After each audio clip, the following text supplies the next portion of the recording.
Alain, propos d'un Normand. École triste. Qui a vu une école, les a vues toutes. Et il n'y a rien de plus laid à voir qu'une école.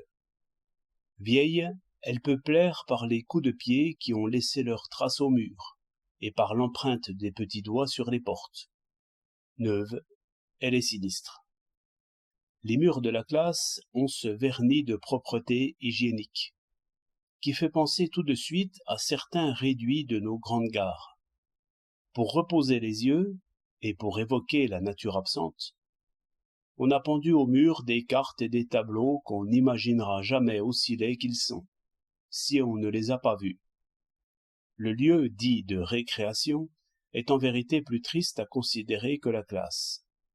Une cour rectangulaire, entourée d'une bordure d'asphalte, et garnie de petits cailloux ronds qui font un bruit aigu sous les pieds. Là-dedans sont alignés quelques tilleuls bien réguliers, dont les feuilles sont enduites d'une poussière noire. Au fond, tout le long du mur, s'étalent les cabinets, peints en brun et administrativement divisés en casiers. Ils sont désinfectés, comme vous le pensez, et on le sent bien. Il y a quelque chose de pis que les odeurs animales.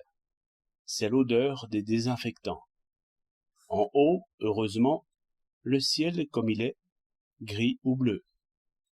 L'administration n'y peut rien, et sachez bien qu'elle le regrette. Comment voulez-vous que dans un tel cadre, l'enseignement soit vivant? J'en étais là dans mon développement lorsque le misanthrope, qui lisait par-dessus mon épaule, m'a interrompu en disant « Pourquoi voulez-vous que l'enseignement soit vivant? Pourquoi voulez-vous que l'école ne ressemble pas à une prison?